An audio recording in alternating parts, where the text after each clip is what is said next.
சற்று முன் வெளியான முக்கிய அறிவிப்பின்படி பிஎஃப் கிளைம் நிராகரிக்கப்படுவதற்கான மிக முக்கிய காரணங்கள். செய்தியை முழுமையாக கேட்கறதுக்கு முன்னாடி நம்ம சேனலை சப்ஸ்கிரைப் பண்ணலாம். சப்ஸ்கிரைப் பண்ணிக்கோங்க. மறக்காம பெல் பட்டனை கிளிக் பண்ணிக்கோங்க. அப்போ தான் நம்மளுடைய அப்டேட்டட் நியூஸ் உங்களுக்கு உடனுக்குடன் வந்து சேரும். ஊழியரின் வருங்கால வைப்பு நிதி அதாவது இபிஎஃப் கிளைம் நிராகரிக்கப்பட்டால் கவலைப்பட தேவையில்லை. உங்கள் கிளைம் ஏன் நிராகரிக்கப்பட்டது மற்றும் அதை திரும்ப பெறுவது எப்படி என்பதை இங்கே விரிவாக தெரிந்து கொள்ளுங்கள். அதற்கு முன்பு பிஎஃப் முன்கூட்டியே எடுக்கலாமா என்ற கேள்வி சிலருக்கு இருக்கும். ஆம், உங்கள் சம்பளத்தில் இருந்து பிடித்தம் செய்யப்படும் பிஎஃப் தொகையை மருத்துவ உதவி, திருமணம், வீடு கட்டுதல், படிப்பு செலவு உள்ளிட்ட காரணங்களுக்காக எடுத்துக்கொள்ளலாம். மேலும் நீங்கள் ஆன்லைனில் விண்ணப்பித்து பிஎஃப் கிளைமை பெற்றுக்கொள்ளலாம். ஆனால் அதற்கு முன்பு எப்படி விண்ணப்பிக்க வேண்டும் என்ற விதிமுறைகளை தெரிந்து கொள்ளுங்கள். அதில் ஏதேனும் தவறு ஏற்பட்டால் உங்களின் பிஎஃப் கிளைம் நிராகரிக்கப்படும். மேலும் இபிஎஃப் கிளைம் நிராகரிக்கப்படுவதற்கான காரணங்கள் அதாவது தவறான அல்லது முழுமையற்ற தகவல், வங்கி கணக்கு எண், பெயர் அல்லது பிற விவரங்களில் பிழை இருந்தால் கிளைம் தானாகவே நிராகரிக்கப்படும். மேலும் யுஏஎன் ஆக்டிவேஷனில்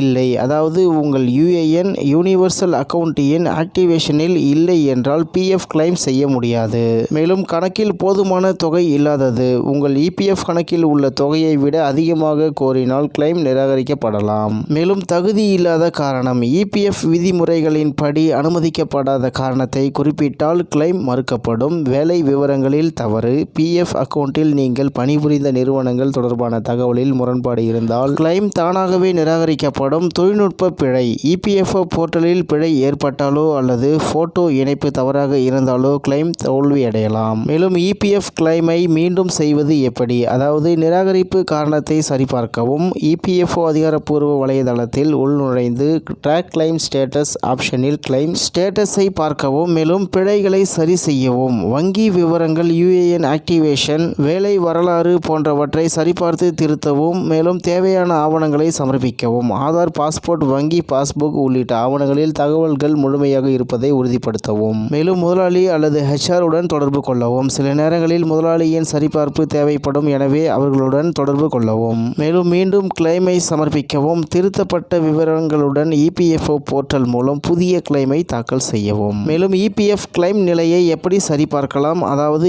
இபிஎஃப்ஓ வலைதளத்தில் உள்நுழையவும். உங்கள் யுஏஎன் அல்லது பாஸ்வேர்டு உள்ளிட்டு லாகின் செய்யவும். ட்ராக் கிளைம் ஸ்டேட்டஸை தேர்ந்தெடுக்கவும். நிராகரிக்கப்பட்ட காரணம் காண்பிக்கப்படும். மேலும் கூடுதல் உதவி தேவைப்பட்டால் உங்கள் நிறுவன ஹெச்ஆர் அல்லது உள்ளூர் இபிஎஃப் அலுவலகத்தை அணுகவும். அவர்கள் வழிகாட்டுவார்கள். அதன்படி நிராகரிக்கப்பட்ட பிஎஃப் கிளைமை மீண்டும் விண்ணப்பித்து பெறலாம் என்று தகவல் வெளியாகியுள்ளது என்பது குறிப்பிடத்தக்கது. இத்துடன் இன்றைய முக்கிய செய்தி நிறைவேறுகிறது. மேலும் இது போன்ற செய்திகளை உடனுக்குடன் தெரிந்து கொள்ள ஆர்கே நியூஸ் சேனலுடன் இணைந்திருங்கள். நன்றி, வணக்கம்.